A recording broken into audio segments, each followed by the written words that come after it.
Muy buenos días a todos y a todas. Bienvenidas y bienvenidos a este Good tercer morning, everybody, and welcome to this third and last day of the series of regional webinars to measure gender-based violence in Latin America and the Caribbean. I'm Luisa Sanchez Iriarte. I'm an investigator in criminal justice from the INEGI, and I'm going to be the moderator today. Now, before we start with our agenda today, I would like to just recap what we talked about yesterday. Yesterday, we talked about the different sources of information to measure gender-based violence, including violence against women, including data, administrative data and surveys. In surveys, UN Women told us the availability of these surveys of violence against women in the whole region. They also talked about the challenges we have for comparisons and the tools that are available to date. And Uruguay presented a very clear example of the survey that they have of the violence against women. The UNDP talked about the interagency initiative to make some progress on the objective 16, and also they mentioned the VIVLAC survey as a supplement to all of this. Regarding administrative data, they talked about how important they are, how what other data we have available there, and CARICOM was there showing us the example of a regional data system, not only to monitor, but to be able to use them. It was a very good day where we were able to see all of these data sources. And today we're going to go to a different topic that's also very important. And many of the people participating here have asked about this. We're going to talk about feminicide. Today, we're going to talk about how are we accounting for feminicides, internationally speaking, and we're also going to talk about some initiatives to stop violence against women. Without further ado, then I want to pass the floor to Correga Roberto Murguía. He's an investigator in administrative registries of the INEGI, the Center of Excellence of INEGI, and he's going to talk about this international perspective and talk about the statistical framework to measure the murders of women and girls due to gender situations, which is also called feminicide. Thank you, Luisa, and thank you to all the attendees for being here. 2 days, but especially yesterday, we promised that we were going to talk about feminicide and we were going to respond to many of the doubts that had arisen in the last 2 days. So without further ado, I will share my screen and I'm going to present a very brief introduction to one of the instruments that we know is going to be widely used among all the countries in the world, and that's going to become a necessary tool to be able to measure gender-based violence. This is the statistical framework for the measurement of murder of women and girls due to gender reasons, which is also known as feminicide. This has been a joint effort between UN Women and the UNODC and has been developed because of the support and the collaboration of not only these two agencies, but of their Center of Excellence, the Center Global of Excellence for the Gender Statistics of UN Women's and the Center of Excellence of the UNODC for the Statistical Information on Governance, Public Security, Victimization, and Justice. So I'm going to talk about this. And for this, I need to talk about something that has been mentioned throughout this webinar, which is the capability that we have to measure different phenomena, but specifically the capability that we have to measure feminicide. We have like an idea of what is the total number of feminicides, how many women have been killed throughout the world. And within this universe, we can find or just segment which of those women were killed by their partners and which were killed by relatives. But we do not have a clear measurement of what are the murders of women that have been gender-based related. Not only identify their attackers, but also identifying any aspect that the crime occurred because of a gender-based situation. So we try to get into this space that is kind of orange here on the screen, but we found many issues. The issue is that, first of all, we don't have just one definition, or we didn't have just one definition of what is considered a murder of a woman or a girl because of gender-based reasons. At least for statistical purposes, we didn't have it. And we also had the issue that in most countries in Latin America and the Caribbean, they have typified this crime. And so there are different reasons, issues that we have different reasons to classify or to have this as a crime under this category. And even though when we have this legal definition, or even in those countries that do not have it, there are many gaps still in the administrative process for the registry, in the investigation process. So we still have many challenges to have a correct registry of these crimes. This creates a lack of comparison. We cannot do the comparison. We don't have the ability of do so of what is a murder in one country and another and how many of these murders are occurring in each country. So after this introduction, and because of the effort of all of these agencies and these centers of excellence, today we have an international standard which was globally approved in the Statistical Commission of the UN in its 53rd session. And now it tells us more information on how to measure this phenomena, what type of a definition we have to use to measure it. Now, I also want to give you specific messages about what this document includes and what it doesn't include. First of all, this document, and you're going to see here the link on the chat, the document has three important things. The criteria that has to be considered whenever we want to do some sort of measurement of this phenomena. Secondly, the variables. How are we going to operate with those criteria? What are the variables that we would have to try to recollect as part of our own systems? And specifically, what are the categories as part of those variables that we need to collect, or the way in which we would need to organize and structure the data? This is going to help us to strengthen homicide measurement and to incorporate the different areas that would allow us to identify those gender-based reasons for statistical purposes. And that's what I want to do. I want to say this very emphatically, that this is just for statistical purposes. It doesn't matter how it is classified in each country or what is the legal process that each country follows, because we're not going to impact on those. Each country can have their own processes, their own legislation, their own mechanisms, their own laws for that. What we are promoting through this framework is that together with those administrative or criminal processes that they go through, we want to have a specific measurement, or we want to have the possibility of measuring these variables so that we can have this homogeneous measurement of this phenomena. So this is not a compulsory instrument. It's not a proposal to make an amendment. It hasn't been used as a basis to change the standard or anything. No, it's not like that. It might happen. We know that that could happen, but it's not done because of that. Now, this is not also to involve in the investigation, you know. I mean, the crimes are going to continue to be investigated based on the practices of each country. What we do is to present how to record all the information that comes from all the investigations that each country carries out.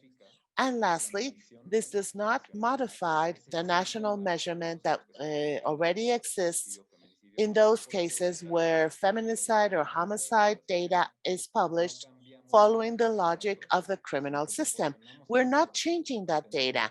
We are just providing elements to have additional data and to have a measurement that does follow through with what the criminal code says, but to have an extended measurement of all the other characteristics that the framework has, and that can allow us to do a more comprehensive measurement, and especially to have more elements to create policies. That's the main reason behind this, so that we can have this preventive effort using the information that arises with all the context surrounding these homicides. So just to be very brief, I want to mention the benefits that we're going to have by using this document. First of all, we're going to be able to create many products. We can create many different measurements.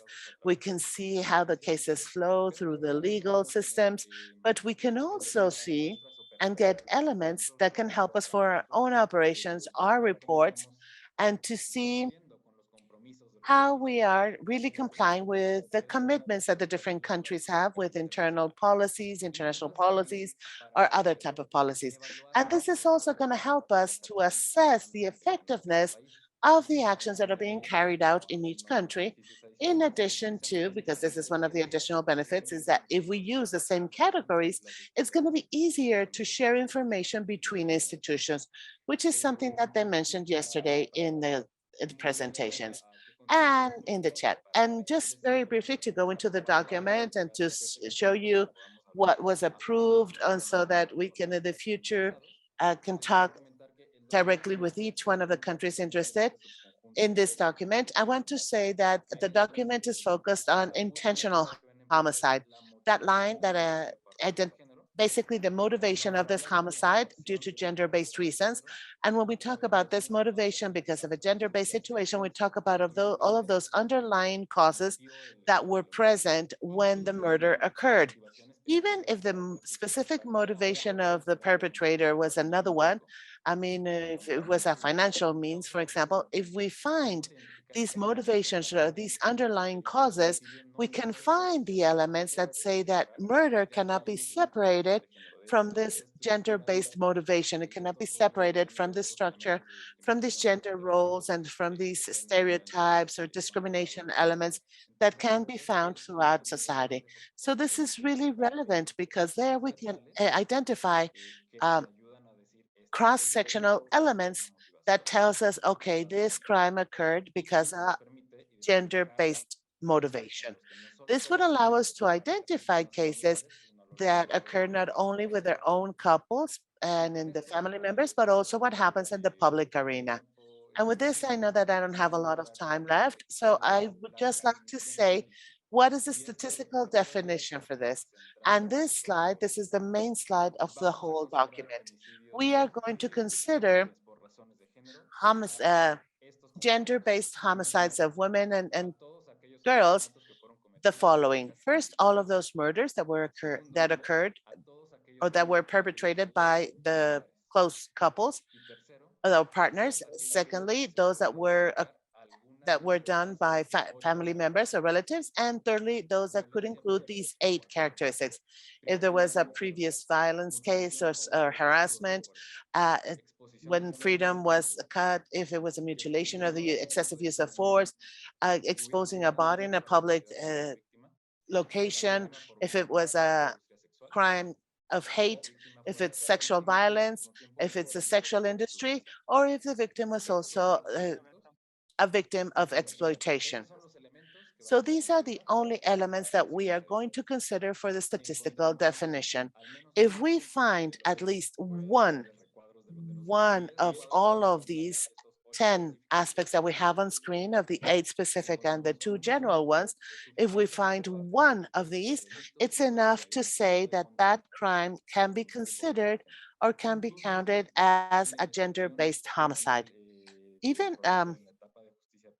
in the investigation regarded, I mean, even if in the legal system, it's not considered a homicide as such. This is just for us to have information and to be clear on what is happening. And just to finish this up, well, the document is much more extensive. It has all the list of definitions that is necessary for each element. And so we could go into detail in this phase, but just as I said, one of them is enough to be able to say that we have a gender-based motivation. And the document, if you go and see the document, you're going to see basically the benefits that this is going to have for the national statistics system and how we have to include these variables and how, because of these variables, we're going to be able to prevent and fight this phenomena. This is also going to allow us to have elements to do this interoperability. It's going to have allow us to have common variables, common characteristics, so that we can share information between the different phases of the justice system. And that's necessary for many countries. It was something key for many countries, as mentioned yesterday, because many times there's different definitions, even within the same country, within the institutions. Each one has its own definition. So this is going to help us with that. And the document also has the detail of the different categories, as I mentioned, for each one of these variables. How do we have to measure things? What are the categories? How do we have to manage the information? And so I'm sure that this is something that's going to help you. You can even copy paste in your systems to develop your own catalogs, to develop your own deliverables lists, so to have a comprehensive system where you can include all the necessary categories for this type of analysis. And the main advantage, and this is my last point, is that we're going to have a series of additional variables that are going to help us to understand the wider concept of this type of crimes. Additional variables promoted by this framework so that we can have a better understanding. Variables that do not clearly define or, yes, do not clearly define a gender-based crime as such, but that do give us additional elements surrounding that that could help us understand how that phenomena occurred and how we can prevent it. So what is next? Well, basically what we want as of now is for the statistical framework to start a pilot test, to be able to understand the variables that the countries are collecting or they could collect, and how can we strengthen the registries to introduce these variables so that we can have an adequate measurement of this phenomena, so that we can have a measurement that could allow us to separate all the homicide data so that we can identify those that have a gender-based cause and to create then the policies to prevent it. That's all for me. Thank you very much. Thank you, Roberto, for this presentation. I think that the key word in this framework is comparison and comparability, not only of information sources or data sources, but also at international level, national and international level. Thank you very much. Before we go into Vero, I have to make two announcements. First, they're asking if the materials are going to be available. Yes, we're going to have them on the website, and you're going to have there the presentations and the recordings. And I also wanted to remind everybody, tell everybody that we have interpretation if required. So we're going to Ecuador with Veronica Cuzco. She's an analyst of Sociodemographic Statistics from the Institute of Statistics and Census of the country. And she's going to share an example of how the country is currently measuring and monitoring these homicides through a technical workshop session. Muy buenos días. Es para mí un gusto acompañarlos. Thank you, Luisa. It's a pleasure to be here on this third day and the exchange of experiences regarding the measurement and the production of statistical information, and also talking about the best practices in the region. Before I start with this presentation, I would like to thank you and send you greetings from Roberto Castillo, our director, to both the UNODC as well as to the Center of Excellence for the invitation to this important panel. I would like to share my screen.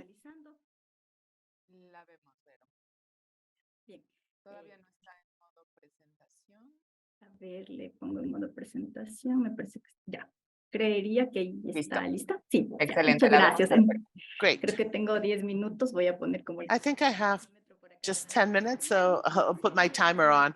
But in these next minutes, I would like to talk about Ecuador's experience regarding how we build the feminicide indicator. Talking about background, well, we have the Republic of Ecuador's constitution that tells the state to adopt the necessary measures to prevent and eliminate and sanction any type of violence, especially the one exercised against women and girls. Also, the Criminal Comprehensive Code typifies feminicide as of August the 10th of 2014, and it basically says that this is the person that as a result of having a power relationship expressed in any type of violence murders a woman just because of being a woman or because of her gender condition. This person will be sanctioned with an arrest and a sentencing that goes from 22 to 26 years. And then Article 142 mentions some of the main circumstances that have to be considered for feminicide. We also have the National Development Plan or the National Development Agenda, which goes from 2021 to 2025. And the main objective is to reduce the feminicide rate for every 100,000 women. We have also the organic law to prevent and eradicate violence against women. This is a legal instrument that stipulates the creation of one sole record for violence. It talks about also anticipated actions to prevent any type of feminicide. Now, how is the official statistic done in Ecuador? We have the national statistical system that is made up of all the different institutions of the public sector carrying out specific tasks for statistical purposes.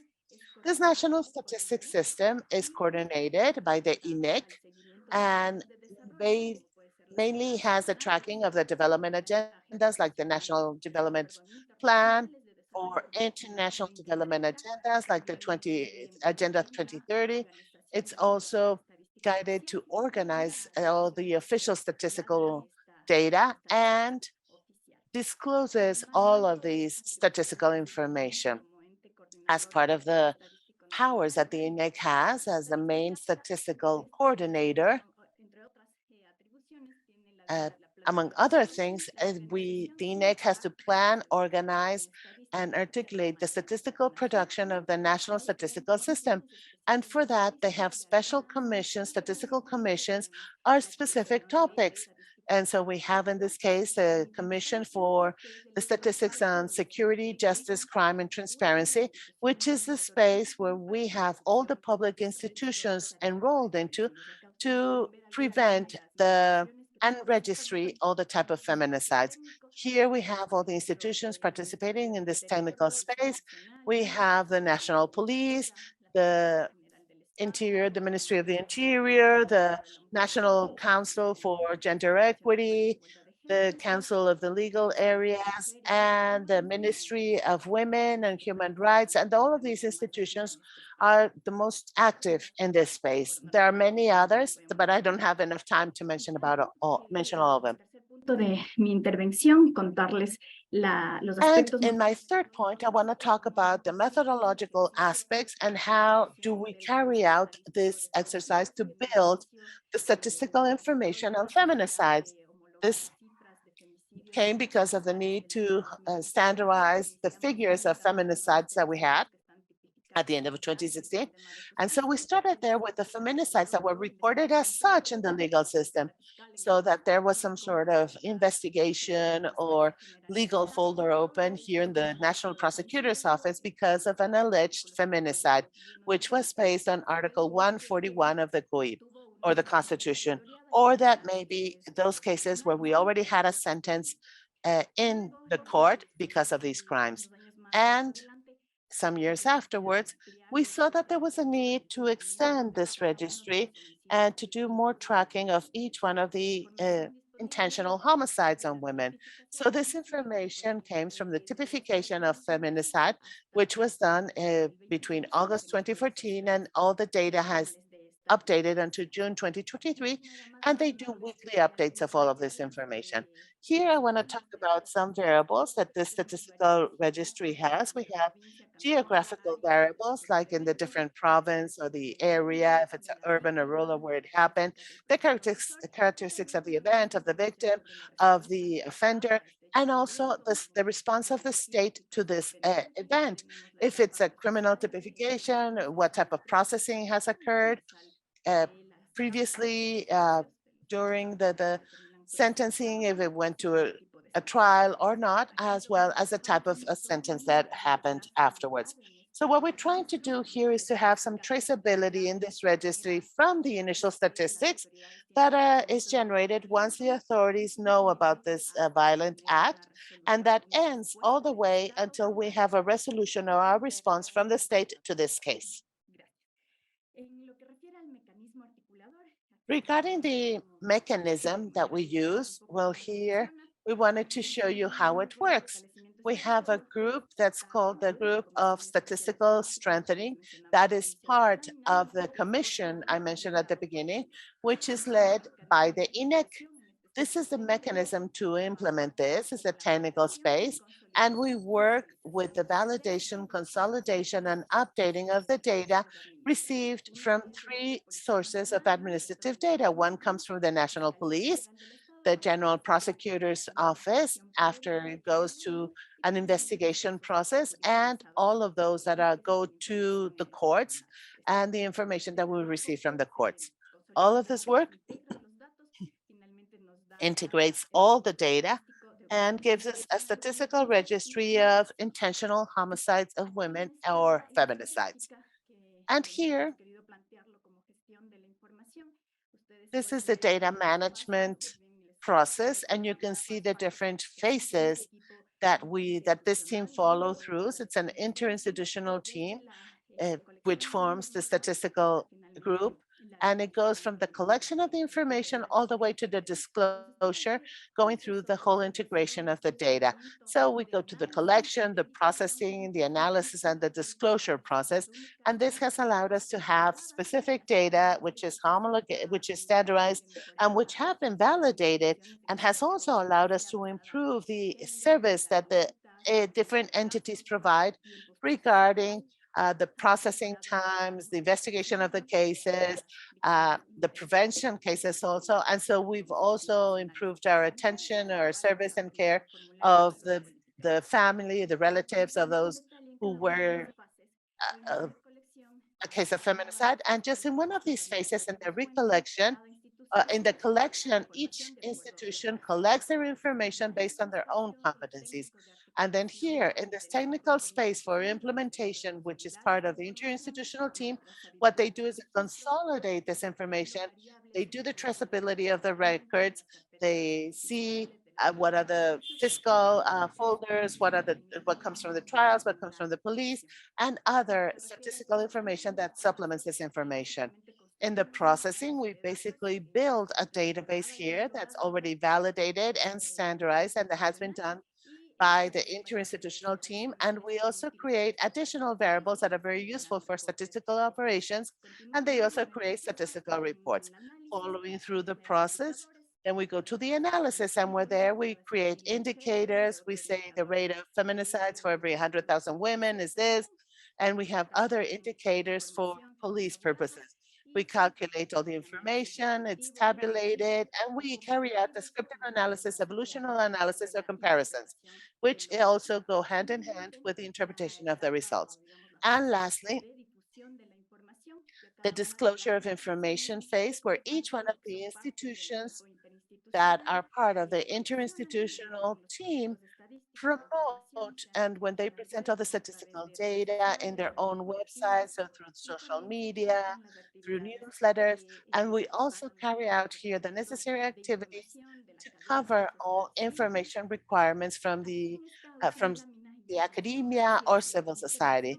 And in this last slide, I have shared with you some of the statistical products that the institutions that are part of the interinstitutional team disclose.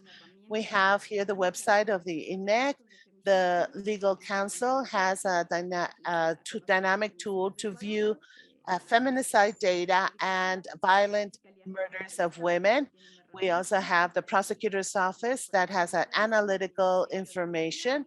We have the Ministry of the Interior and the Ministry of Women and Human Rights that disclose all of the information.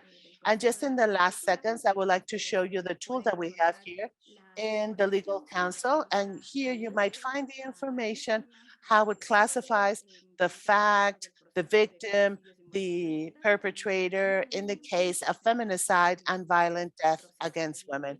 and how we go and we process all of these things. And so here, I want to very quickly show you. We can see the information that has been gathered and collected since 2014 up to our last update, which was on June the 4th. And here you can classify the age range, the ethnicity, if the victim was pregnant or not, if the victims had children, if there were any disabilities present, the nationality of the victim, if they were foreign or nationals. And also we have the characteristics of the perpetrators. Here we can see all the other tools that appear on the slide. And we can see variables and social demographic characteristics of the perpetrators. We have 162 that are still on the run. We have information if the perpetrator committed suicide or died because of any other reasons. And the lastly is the response from the state regarding how to just use the law. And here you can see what is the state of the process, if it has a previous investigation, if it's in the prosecution already, or if it's something that has been already solved and has a sentence to it. So here we see all the different type of resolutions. We also have repair measurements. And so very briefly, these are all the links. You can just consult them here directly. And thank you everybody for your attention. Thank you, Veronica. And I think that the website that wasn't shared because of the presentation. So if you could just add that link on the chat so that everybody could explore it, it would be great. But thank you very much. Yes, I'll do so right now. Thank you for the description. I think it was very useful.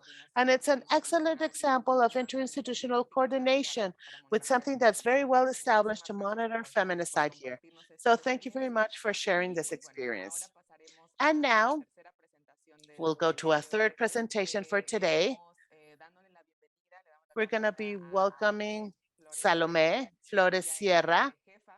She is the head of the Information Center for Analysis of Threats that have to do with drugs and crimes of the UNODC Office for Central Asia.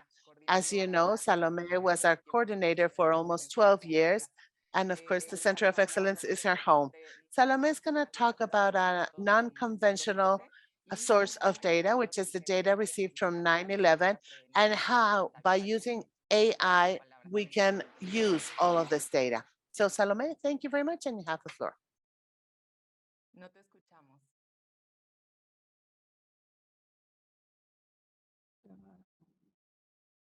A ver, creo que ahora sí ya se escucha. Sí, ya te escuchamos. ¿Me escuchas? Ok. Dime cualquier cosa de que se me corte el audio o el video. If you don't hear me, just let me know, please. Thank you. Thank you, Luisa. And I want to thank the center for inviting me to be able to share this experience with all of you, and for all of you who are also joining us outside of the region, in Vienna, and everywhere. And say hi to Beto also. So as you were already saying, we are going to share right now the experience of using alternate sources of data to measure violence against women, but also to try to prevent, or to do our best effort to prevent this violence from increasing. During the webinar of Tuesday and during the last 2 days of webinar, we've seen some of the traditional data sources. We've talked about administrative data and specialized surveys. And some of these sources of information, as you all know, have advantages, but also have some disadvantages. So we know that administrative records come from certain institutions like police forces, and normally this is the data of the registries that they have of any type of violence reports. And they are normally official. I mean, all of them are official reports, yes, but the disadvantage is that they are not all digitalized. We've seen that not all the countries have this type of information systems to do this recording or registry. Sometimes they do it just in paper, and they are not fully digitalized. And what we also find is that there are different channels to collect information on violence against women. And so it is complicated to integrate all the information because sometimes it is recorded differently. The administrative data also sometimes is incomplete. That's what we found. Or we see that they are just segmented based on the age and the sex, but we don't see additional information or complete information that will allow us to understand the characteristics of the victim, of the perpetrator, and the context in which this violence case occurred. And so that just prevents us from having a full understanding of how these violent acts are being happening. That's regarding administrative data. On the other side, we also have surveys in the region. We have many surveys compared to other regions, and the surveys are quite robust. It allows us to understand more in-depth information, information that is quite representative and that is very useful, but that has the disadvantage of not being real-time information. It has this disadvantage in the timely information. And so in the UNODC Center for Excellence, together with the INEGI, we did this exercise to try to explore other sources of information that traditionally are not used to measure crimes or to measure the violence against women. And just to tell you the whole history of this exercise, esta información sobre los I want to start by sharing this information on the records that we have of violence against women. If you see on the left-hand side of the screen, we have administrative data that goes from 2020 to 2022 of these violent acts against women. And we're saying that by 2022, we had a little bit over 77,000 cases recorded. If we separate this, we segment this in the different behaviors, we see that we have sexual harassment, sexual abuse, sexual other conducts like simple rape, etc. And so all of this add up to the 77,466 cases. So this is how violence against women is being considered using administrative data in Mexico. If we analyze the same cases of violence against women, but based on surveys, we see that the data changes a lot. And so here we're saying that by 2021, based on the national survey on the dynamic of the homes done by the dynamic on homes and the registration of homes, the ENDIRE, we had that 51% were women and 77% of those were 15 years or older. And of those, at least one, 70% had experienced one incidence of violence throughout their life. And so this gave us a data that was higher than what we had gotten from administrative data.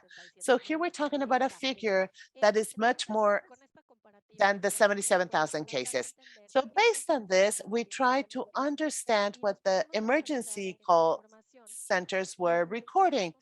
And by doing this, what we found was that the records done to call centers, they manage daily reports. They might have geo-referenced information. We might find the type details on the type of violence that has occurred. And they can also give us information in real time, which is really important to be able to activate and to provide the necessary attention to the different behaviors. So this is what we found. And in addition to capture the amount of crimes that were occurring daily, we saw that there was a lot more information in these call centers. Sometimes we see in the movies, you know, that when they have these emergency calls, they transcribe all the calls. What we found in the case of Mexico is that in the emergency centers, call centers here, they do not transcribe the calls per se, so they don't have the full transcription of the dialogue, but there is an operator, yes, that is writing down what the person interprets about the behavior reported. And just to give you an example, this is basically how those records are seen, you know, of each one of the emergency calls. Here we can see that the user is reporting that there is a woman on the floor screaming and is asking for assistance.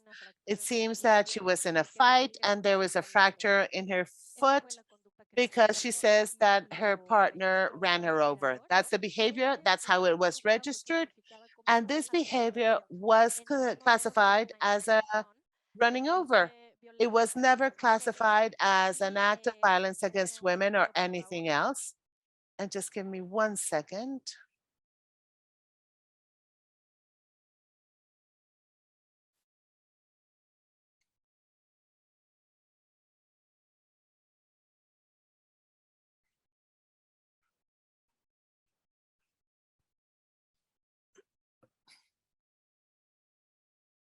Disculpe, pero tenía que salir. And so that is how this crime was described as a hit and run. We also see another report that was reported, registered totally different and never talked about violence against women.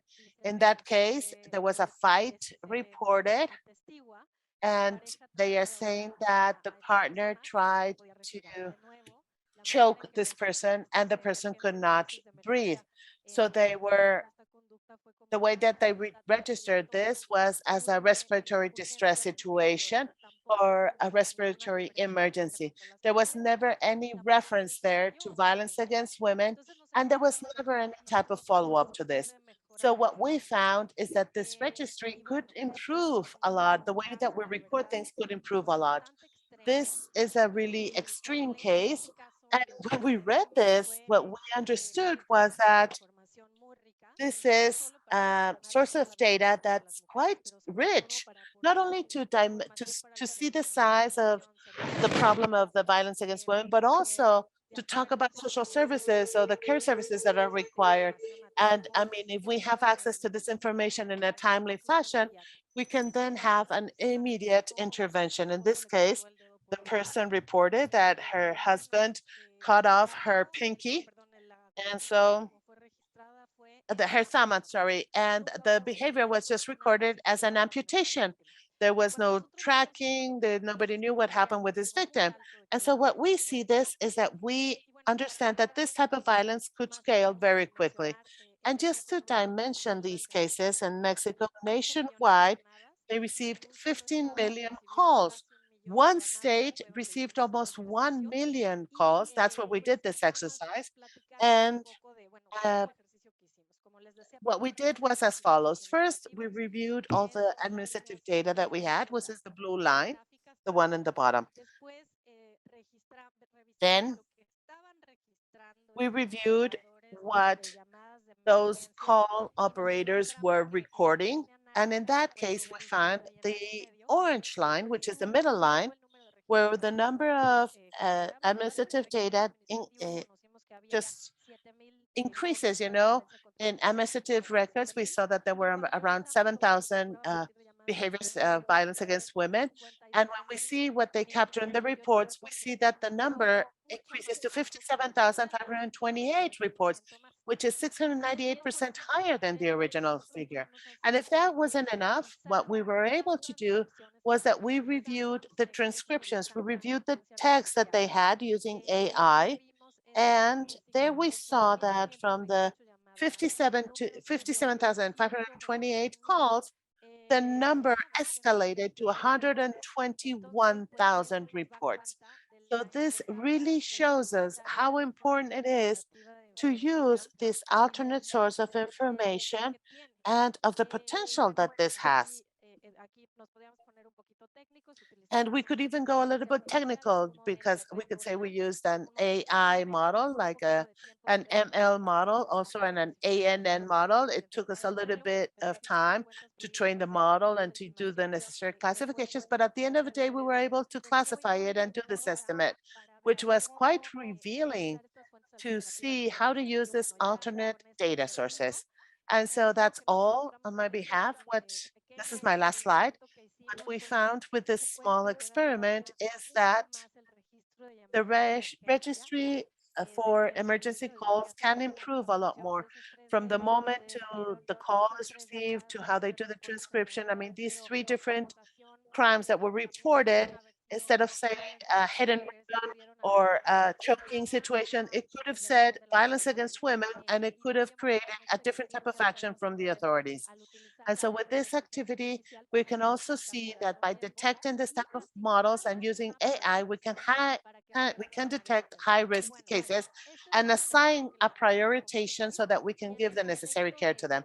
This is the experience that we wanted to share. And regarding these webinars, as you've all known, based on this, we are also trying to or accepting volunteers from any two countries that would allow us to use their emergency call centers so that we can work with them to have not only a better measurement, but also to get information in real time that would allow us to start those actions, start those interventions, and prevent any type of increase of violence so that a hit and run, it does not become a murder, or just if somebody hits somebody, it doesn't become a rape situation. And so we want to work with anybody who's willing to do this. So thank you very much.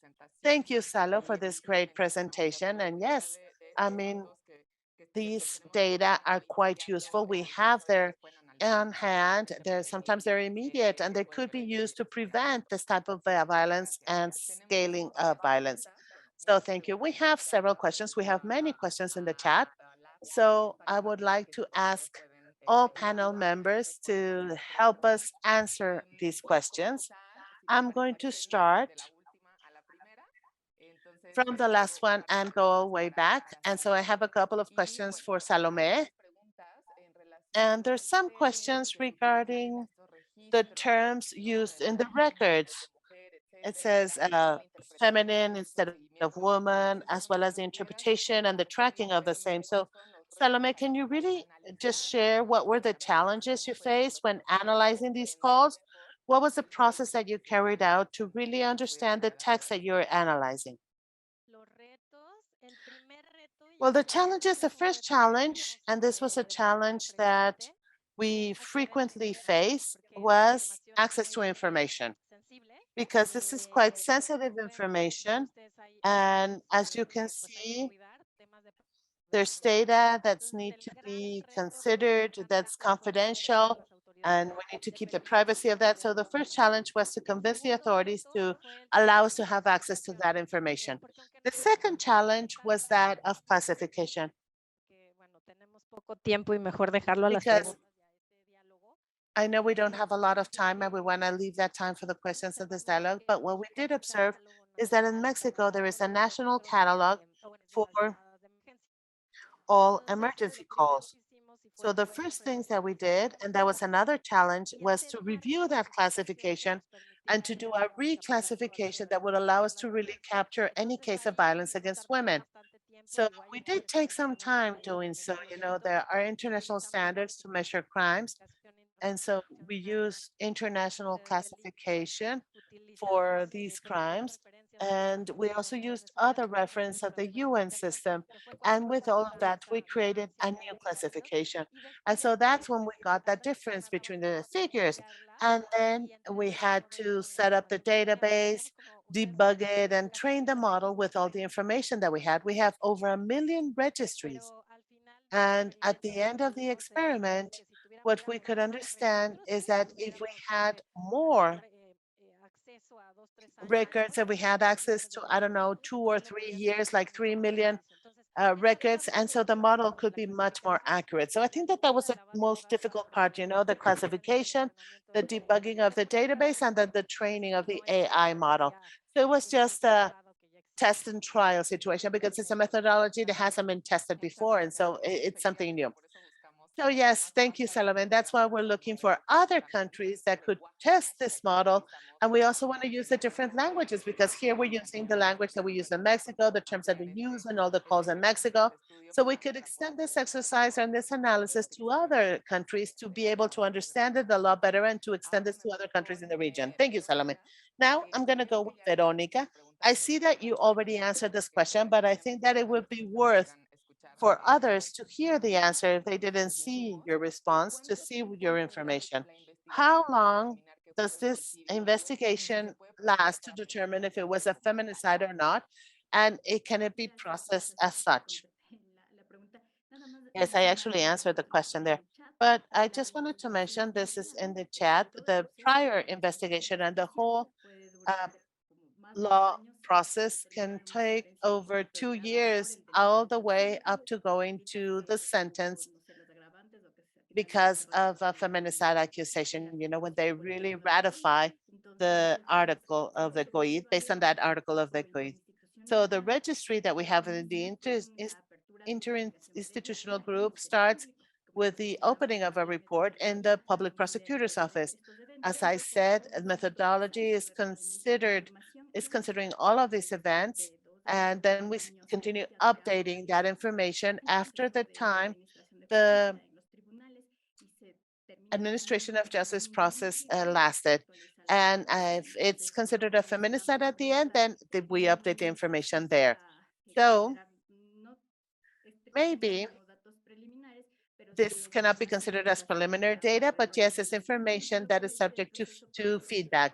And not only because of this, the own process of the justice process or law enforcement process, but it could be another process, because if we find a body that is in a decomposition phase, we have to determine first if it was a violent death or not, and then it could afterwards be considered a feminicide.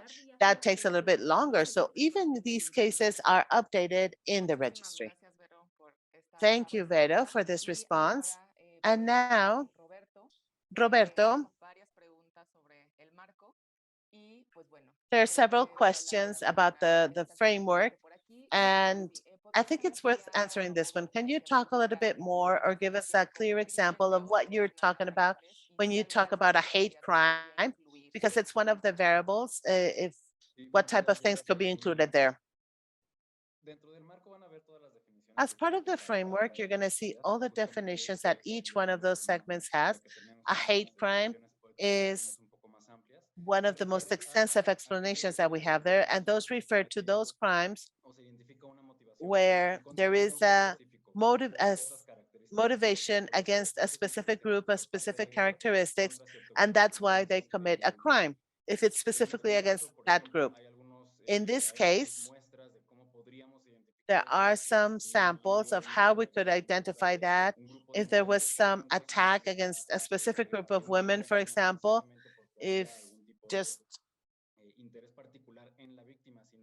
the victim is not being attacked because they're interested in that person because of the person that it is.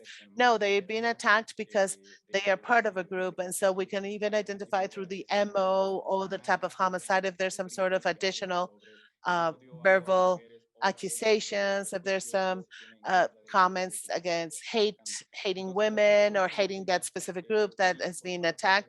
So yes, we need to identify if the perpetrator has some sort of previous bias that would motivate this criminal action that goes further than just considering one victim or one person. You know, it's more considering the group they belong to. That hate crime definition is directly related to the hate crime definitions that the UN has. And in this case, it is a variable that can only be obtained through research or through the initial collection of data. You know, once we have that information when collecting the body. And this is important because this is going to be connected with another question that they were also asking. These variables are considered to be implemented by the different institutions that collect information on murders on women and girls to motivate those gender-based cases. So all the variables could be incorporated by the different institutions that analyze security aspects of the country. Not all of them will going to have all this information, and not all of them are going to be able to collect firsthand or from the original source each one of the variables. It would be important to see which can be collected in each one of the sectors. For example, the police are the first responders, and many times they are the ones in charge of just reviewing all the cases and starting all the cases and getting the body from the situation. Are the ones that have to report all of this and get all the information. Even if during the investigation, they see additional elements that could help us with this reclassification. What we are trying to do is to invite all the institutions to try to incorporate all of these variables. Thank you very much, Roberto. We actually have 5 minutes left for questions, so I'm going to go back to you. We have another question that says that if this victim and perpetrator variable has to do with the marital status, and if it's possible to collect this data or not. The victim and perpetrator or offender relationship is defined in different groups, and it's segmented even further, which allows us to see the type of knowledge or the type of relationship the victim had with the offender, not only if she was married or not with that person, or if they had some sort of relationship or sexual relationship with the offender. No, it has a huge list of categories that talks about family members, partners, people they know, people they work with, relationships, care relationships or with the authorities. So we have a series of segmentations there to understand the relationship of the victim with their offenders, not only the sexual partner. In this case, the categories that we have are disaggregated in a very specific way to help us find the different subsets. If it was a family group, the partner group, the work group, and within those, we can also identify if it was the boss, if it was just a peer, if it was just a work peer or a student, if it was a police officer. I mean, we have all of those categories. I would invite all of you to review the framework. It's quite vast. And this is going to be connected to another question that I saw here in the chat that says, okay, in those cases where this information is registered, we are generally talking about administrative data.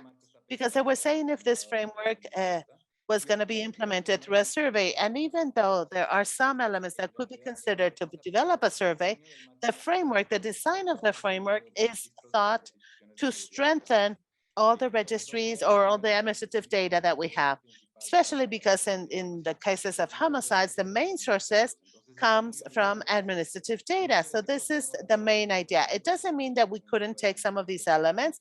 There might be some sort of coincidence, and we could even use it, even when we talk about the gender perspective and all the different characteristics, not only for homicide purposes, but I did want to make this clarification. This is only thought for administrative data purposes. Thank you, Roberto. I mean, there are many questions regarding this framework, so maybe you can continue answering in the Q&A the other questions, because that would be great. Pero I see that there's one question, and I think it's directed to you because it talks about all of this system of variables that exist as part of the INEGI and this table you work in, where it says that we have considered the gender variable so that's to variable all the, so that we can have visibility on all the different generic variables. Based on what we have, we don't have one variable that would allow us to identify if it is a feminicide or not. We just gather the homicide of women, the death of women. We had a case of a victim that had was a man in sex, but was identified as a feminicide afterwards. But as I said, this was done when the prior investigation started. So the prosecutor said that the victim, it was a case of feminicide because the sex was man, but the gender was a different one. And then they included in the statistics, but we don't have a specific variable to see the sexual orientation of the victims or their gender identity. Excellent. Thank you very much, Vero. And we have several questions also regarding the model, how it was done, if it's available. So Salomé, maybe you could talk a little bit more about how can the countries get in touch with you or work with this model? That would be great. So thank you, Luisa. As I was saying, one of the main challenges of doing this experiment was that we have a lot of restrictive information on the data and the model per se.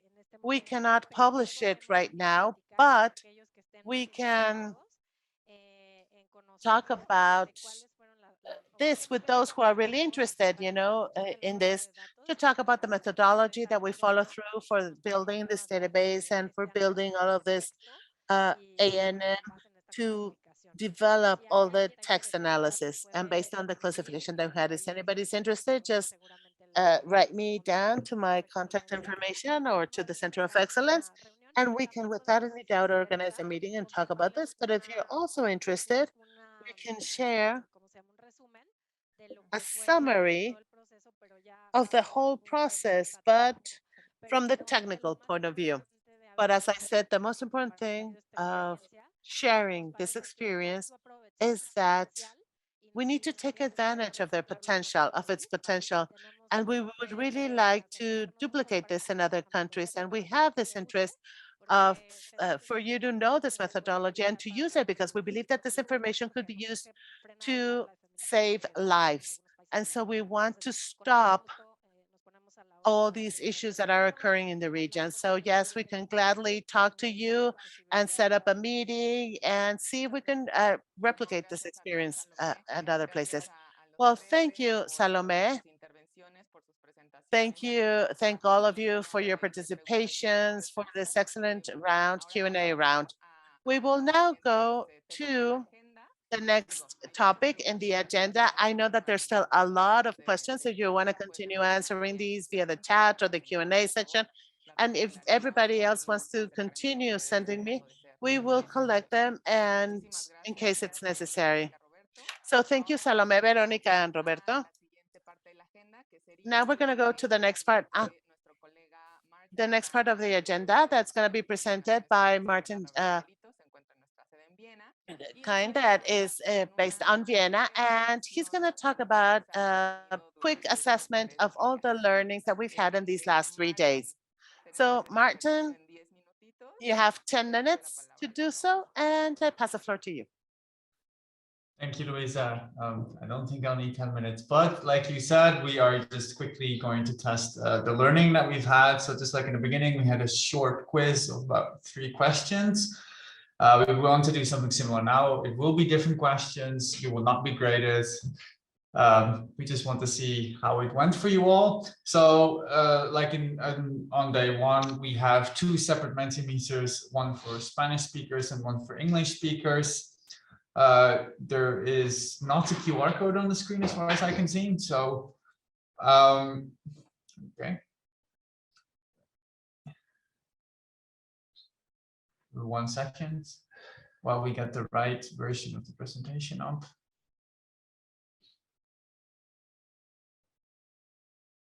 Apologies. For the English-speaking crowd, you can also simply use your web browser. You can go to menti.com and fill in the code that's on the screen as well. For the English version, that will be 8701. And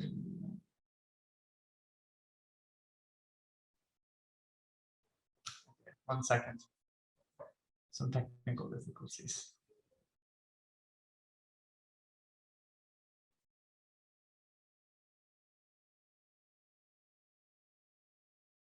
We could also try posting the URL in the chat, maybe. That could be helpful. Or yeah. Or maybe we can go with the next presentation so Caro can. Sure, maybe Gabriel will go first. Yeah. Yeah. Do we have Gabriel in the line? Yes, I'm here. Hello, Okay. everybody. Hello, Luisa. Hello. Yes, I'm ready for my presentation. I'm on mission in Jordan at the moment. So yes, but I found a bit of time from my hotel room to make that one. So I will share my screen if you allow me to do so. Yes, thank you so much, Gabriel. You should be able to do it now. Yeah. Yeah, I know. Si requieren interpretación, por favor elijan la opción de interpretación para poder escuchar en el idioma de su preferencia. Adelante, Gabriel. Okay, thank you. My presentation will be on the importance of institutional cooperation and governance, which goes actually beyond what we call usually data governance, but to see how the different partners in the data community or what we call also the data ecosystem with the national statistical system, can work or better work together in order to produce the needed statistics. And the domain we are discussing now, measuring gender-based violence, is actually a rather new domain where there is probably a need for the different partners, the provider of data, the data compilers, but also the users maybe to work better together. Yes, I mean, I just need to plug my computer because the battery is a little bit low, but this does not take, that's the advantage to be in a hotel room. Everything is very close. So that's done. So I just go to the next slide. So what are the advantages of a coordinated system or ecosystem? Of course, they are very clear. It's I will not spend too much time about that. It's efficiency and synergies of the operations, and we sure have to try to avoid overlapping efforts, duplication of work, and also reduce the response burden through data sharing. This is an important point. The second one is effectiveness by addressing demands for statistics and data and indicator in an organized and timely manner. So this is, of course, very important, not all of us addressing the same question at the same time, but trying to do it in an effective way and putting our resources together. The next point is the quality, the coherence, the comparability, and the accessibility. They are all elements that are very important and are linked to actually to the quality. This is the way we define quality, including, of course, the relevance. But what is important here when it comes to this point, and we have seen that with the SDG indicators, but not only with the SDG indicators, that we like to use indicators that we can compare or relate to other indicators. And the coherence should not be only a coherence within an indicator or only related to gender violence, but if we can compare these indicators with indicators on the population, indicators on income, indicators on GDP, indicators on rural and population, for example, that have been approved internationally and eventually adapted at the local level, at the country level, this is, of course, a very important point. And then it helps also to develop a corporate identity, but this is probably less important, but also to secure trust, right? When we are working all together, there is the trust that the users are trusting our data. This is the branding effect of the coordination. Now, if I try to go to the next slide, it's not easy because my slides are not moving. I don't know why. Okay. What is I wanted to start with okay, maybe we start here. Obviously, we jump the slide. So what is the delineation of what we call the national statistical system? This is a rather older delineation, but we use also in all the legal frameworks and instruments. And our idea is to go beyond what we call national statistical system. In a national statistical system, actually, we have all. Yeah, I have a problem with the battery. Okay, now it's good. We have all the producers of what we call official statistics. So basically the producers that are involved in the production of data, indicators, and statistics according to the UN fundamental principles of official statistics. I have not enough time now to go to these principles, but in general, we identify in a country two main producers of official statistics, or two categories. One is the National Statistical Office, that is often the main producer of official statistics within a country. I don't go further now in these different elements, but what is rather important is that we are here advocating for the National Statistical Office to be a professionally independent body. So basically being a body that is not involved in policy making or decision making, but exclusively producing statistics, data, and indicators. We try to avoid that this institution has more than one task and avoid then conflict of interest between producing statistics and actually these one using these statistics in order to implement different policies. And then we have a certain number of other producers of official statistics. It depends. In some countries, there are very few. In others, there are more, depending if the system is centralized or rather decentralized. And of course, and this is what we have noticed, that beside all the data,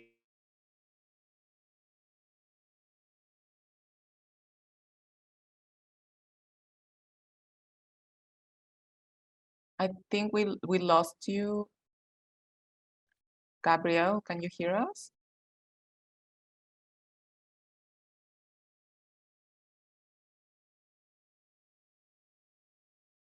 Gabriel. We lost him. Tú tampoco lo escuchas, ¿verdad, Roberto?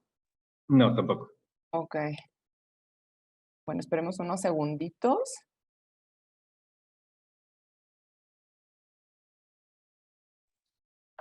Gabriel, we cannot hear you.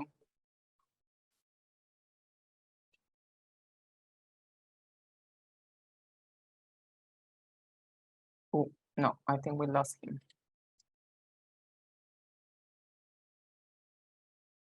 Okay. In the meantime, when we get Gabriel back, maybe we can do the quiz because I don't see him connecting. Let me see. I think maybe his battery died on him. Yeah, and possibly. it might take some minutes. Yeah. Oh wait, he's reconnected, I think. Excellent. Oh, let's see. Gabriel, yeah, we have Gabriel on the line. Yes, I'm very sorry, but we had a power cut. And then, of course, No, the Wi-Fi went down. So I will share my screen again. Great. Excellent. Go ahead. Right. I'm very sorry for that. Do you see my screen? Not yet. Not yet. So I have to do it again. Okay. Okay. No problem. Thank you for your patience. No worries. Thank you for your time. Okay, we can see it. Yeah, I will put it in presentation mode. So I was just explaining that, or trying to explain that, that of course we have two main categories of producers of official statistics. But what is rather clear is that these traditional producers, they were strongly based on surveys and censuses. And we have learned also with COVID that sometimes when we are in a difficult situation, like a pandemic, but also a natural disaster or other situation, right? It can be also some a social turmoil or an economic crisis. It's sometimes difficult to collect these statistics. So we have to look at other data sources. This we already understood a while ago. They are the administrative data, and it was mentioned just a few minutes ago, right? The importance of administrative data, but also other sources of non-traditional data sources, citizen-generated data, for example, maybe not so relevant for us now here, but also geospatial information, big data, web scraping, social media data, etc. And these data, I mean, are collected, of course, first when they are collected, but for non-official statistical purposes, they are collected by administration, for example, if we come back to that, for their own purposes, but we can reuse them for the production of statistics data and indicators. And this is important. They are really low-hanging fruits, and sometimes we don't use them enough. There is a General Assembly resolution that actually recall all of us that we should work according to the UN fundamental principle. We should, as much as possible, coordinate the national statistical system, and that the national statistical offices should have a role in that. Now, the General Assembly is also telling us that the NSS, or the National Statistical Systems, producers of statistics, should explore other ways to integrate new data sources to satisfy new data needs of the 2030 Agenda for Sustainable Development. But it's not only for the 2030. We have also noticed during the COVID crisis that we had emerging data needs to measure the impact of the COVID-19, also on gender issues, right? But also to address and develop policies for a swift recovery. And for that, we needed actually to produce statistics, but at the same time, we're not able to conduct surveys and censuses. So these new data sources are very important. The way we're working traditionally was to have these statistical surveys and censuses. Some countries have started already heavily with administrative sources, but mainly the Nordic countries. So the other model that we have now, the new data ecosystem, is actually as secondary data sources.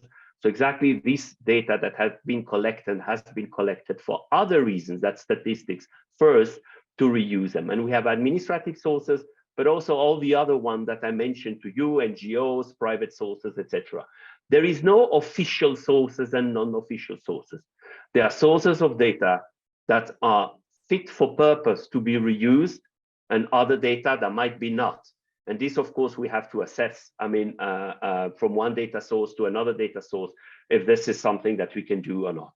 So here is a picture of the data ecosystem. We were focused mainly on the National Statistical Office and the other producer of official statistics, but we are looking further now. We're looking also to administrative data and registers, but also the data that are compiled by other data communities. I don't want to come back on that.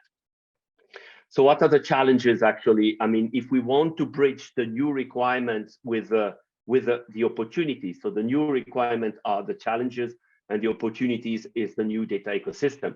But it's not enough to say that the data ecosystem is there.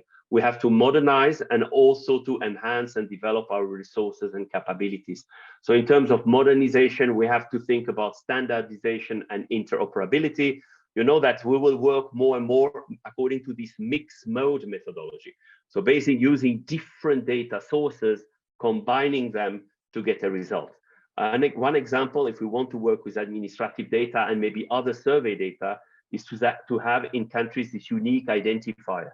If we have a unique identifier that is used throughout all administrative data collected, but also requested when we have a survey, we would be in a situation to use microdata from surveys and microdata from the administration and cross them.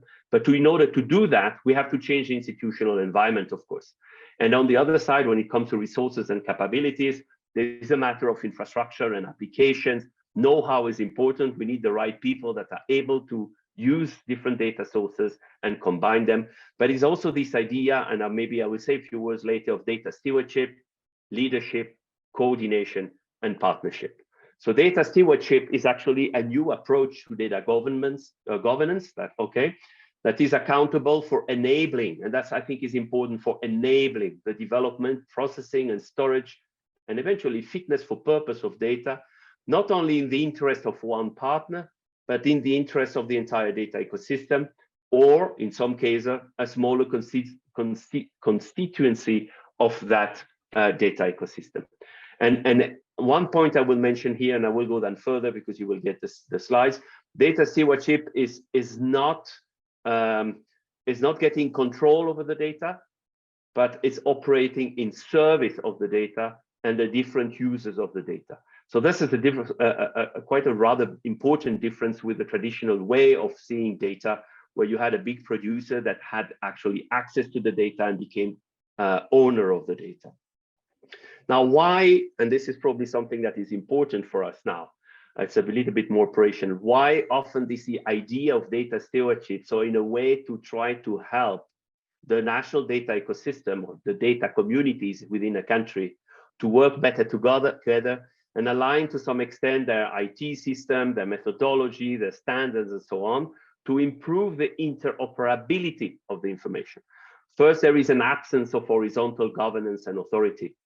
And I believe, or we believe, that maybe the statistical office could also look at other data sets, maybe even data that they are not going to use for their production of statistics, but that other can use and reuse for the production of data statistics and indicator. There is a lack of data literacy, and not among only a producer of data sometimes, but of course among the users, and this creates a problem. We have a lack of infrastructure, digital infrastructure, but also we have a problem sometimes to manage large volumes of data. Maybe it's less important for us because we are less discussing big data, but this is also possible. And then there is this resistance we have in the administration, right? I mean, to break the silos. They are sitting on the data, it's their data, and they do not understand that there is a national interest, right, in putting the data together and trying to, from that data, to come out with indicators and statistics that make sense for an important policy or phenomena that is impacting the country and the citizens. I have another presentation where I go into details about how to overcome these issues. But let's go directly, I think, to my last slides, is that there is a handbook that we call Management and Organization of National Statistical System. And this handbook proposes a few, or giving a few tips how we can improve the coordination, not only within the national statistical system, but also beyond. So that it means for the overall national data community or national data ecosystem. So of course, there is a first one that is a coordination through normative and legal frameworks. Maybe this is more something that concerns the national statistical system and rather less people outside. But still, we know that in many countries, they are now issuing new law on data privacy, on privacy and data protection. We have to be always very careful that these different laws allow us to reuse the information for research purposes or statistical purposes. In some countries, we have not paid enough attention. And now all this, I would say, gold mine of information is locked and we cannot use it anymore, except when we formally inform the respondent, right, about the fact that it could be subject to a research. But when we do it and we get this access, because eventually we could, but it's often too late, right? We have the coordination through an integrated statistical programs. This, I come back to the coordination, putting our strength together, our resources together. But if we don't have a kind of an integrated statistical programs, it's very difficult who is doing what. So it's also very difficult to allocate the funds. Coordination through data acquisition, collection, and sharing. I mean, we're speaking of open data. Here we are. This is an important point. Methodology, technology, standards, it helps for the interoperability. Dissemination and communication of statistics, that's also important. Users are often traveling around the web to find the information in a place or another. Why not, for example, also for data produced by other partners, official statisticians, or for example, the National Statistical Office, to have on a portal also access to other statistics, data, indicators that have been produced by researchers, academia, researchers, I mean, I don't know who, other administration. Gabriel, sorry to interrupt you. Do you have if you could wrap up in 1 minute, please? That would be great. Yes, I will do. The Thank coordination you. through quality assurance and branding, I mentioned it already before, but quality assurance is important. And there the statistical office can help, because what we do here and what we think is not evaluate the quality ex post. It's too late.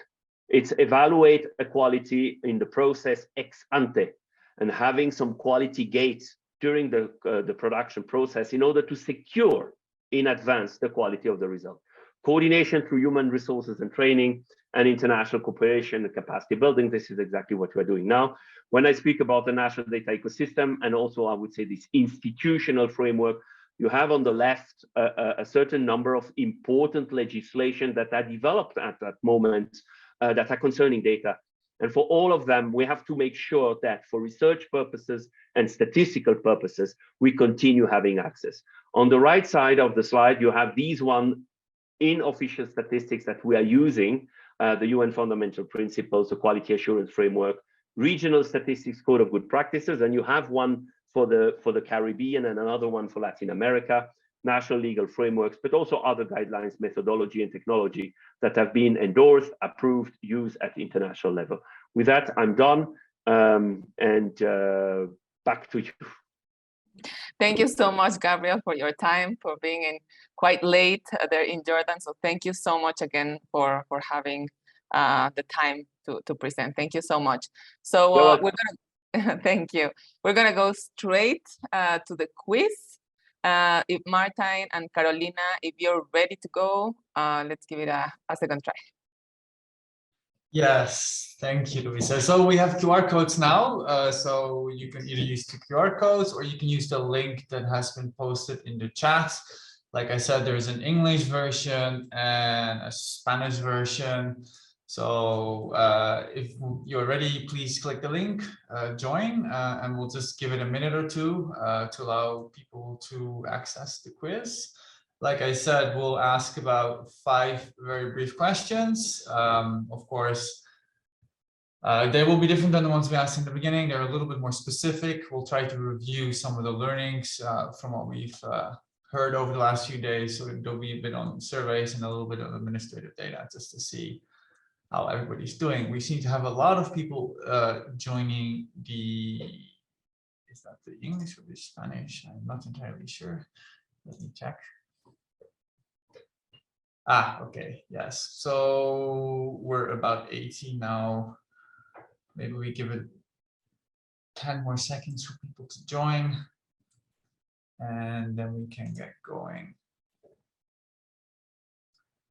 with our questions. Okay. I think we can get going because people can also still join even once we start. So we're at question 1, hopefully not question 2. There we go. Perfect. All right, so the first question is, what is gender-based violence? You can see the options below. So can it include violence against women and girls? Is it about violence against men and boys? Or is it that women and girls are more affected by it than men and boys? Or is it that all of the above are true? What do you think?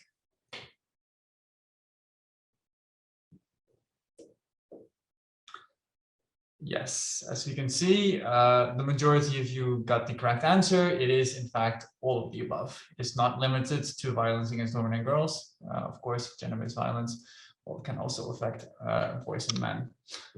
Okay, and of course, it does affect women and girls more. So let's move on to the second question. I will start reading it out already so that we keep the momentum. So, which is usually the most comprehensive source of data on intimate partner violence against women? Is it survey modules? Is it dedicated surveys? Is it administrative data? Or is there no difference between these two sources?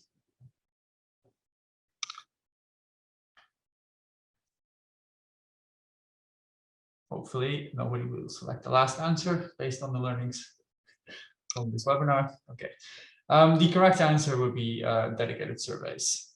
They typically give you the most flexibility to get the most detailed information that you want to gather. So for the third question, we will look specifically at femicide.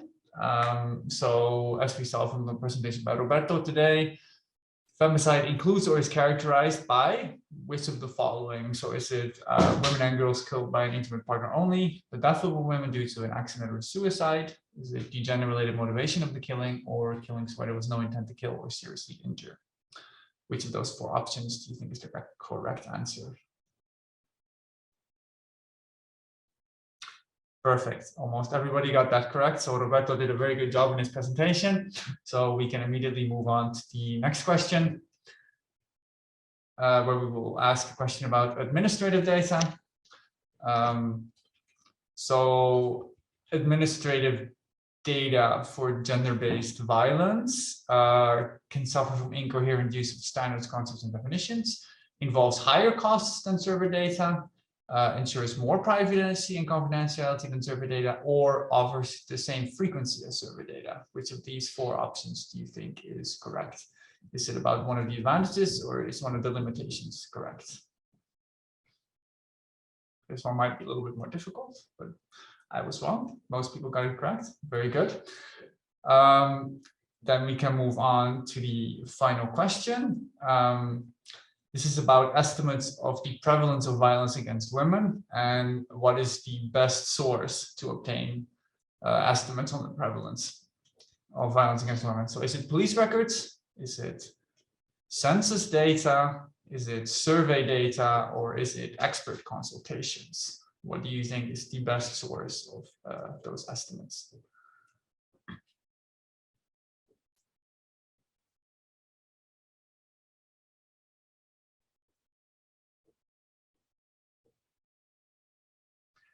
Yes, most people got this one correct as well. It is survey data. Like we discussed yesterday, police records are great for detailed administrative information, but it only captures a very small part of the total universe. So survey data are typically the best for estimating the prevalence. So everybody did a very good job. So I think we can congratulate ourselves. Thank you so much, Marta. And it's always fun and insightful to see what we have learned in the past days. So thank you so much. Gracias a todas y a todos. Ahora, para cerrar, le voy a dar Thank you, everybody. And now to wrap this up, Francesca Massanello, the coordinator of the development account of UNODC, to tell us about the next phase of the project and any other final comments that you might see fit. Thank you, Fran. You have the floor. Thank you very much, Luisa. Is the team queuing up the slide? Also, I have to say it's very difficult to follow after Martijn. So just to say very, very quickly, I just wanted to summarize a few points about the development accounts project. As we heard from Gabriel on the first day, the next steps in the project are to identify 15 target countries. So the target countries are where activities will take place. And this selection process will be done not just by UNODC, but will be done by all the entities. So all the organizations that are involved in the project. And we'll be looking for countries where there will be more than one work stream. So more than one area of work will be implemented. And then the actual assistance that will be delivered will be decided based on a roadmap that needs to be developed. So that will start in the fall. And the selection of the target countries is about to happen very, very soon. So basically, this is a call to all of you. So we're looking for expressions of interest either from national institutions, well, essentially only national institutions, and we'd be looking to receive those expressions of interest pretty much immediately. And so specifically for this project and what we're working on, it will be what Roberto and Salomé presented today. So it will be about piloting the statistical framework on femicide and also the use of innovative techniques. So making use of emergency data to measure violence against women. So here at the bottom of the slide, you can see the contacts for our team here based in Vienna, as well as my colleagues based in the Center of Excellence. And over to you, Luisa. Thank you very much. Thank you, Fran. Thank you so much for this. And I have to recognize, not because I'm from the region, but actually Latin America always shines for participating. So welcome all the postulations. Muchas gracias a todas y a todos. Hemos llegado al final de este recorrido. Thank you, everybody. So with that, we are at the end of this series of webinars. And this is clear proof that there's still a lot of room for improvement regarding the measurement of gender-based violence.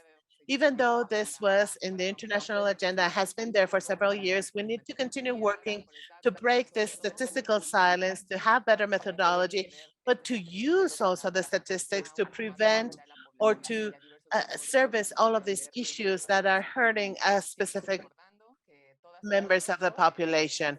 And everything that has to do with gender-based violence, we need to remember that we all have the right to live a life free of violence.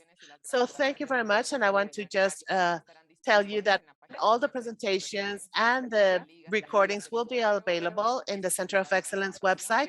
The link and the certificate would also be sent to you via email to those who were with us the 3 days. And with that, I want to thank you on behalf of the UNODC and the Center of Excellence. I want to thank all the panel members that were with us today and the days before, colleagues from the United Nations, international representatives, and local representatives of different countries. And we want to thank also our interpreters for their excellent work. And we want to thank the Center of Excellence and all the team that helped us with the organization of these webinars. And of course, we want to thank each and every one of the attendees that were with us during these 3 days. These webinars are for all of you. And lastly, I would just like to take you a couple of minutes to assess the webinars. Please evaluate the webinars here using this QR code because we need your opinions and your feedback to improve. And if you have any questions regarding technical assistance in any of the topics, just contact us in the email that is on screen. So I hope you have a great morning, afternoon, or night, and continue following us on our website. So thank you very much on our social media and have a great day and see you next time.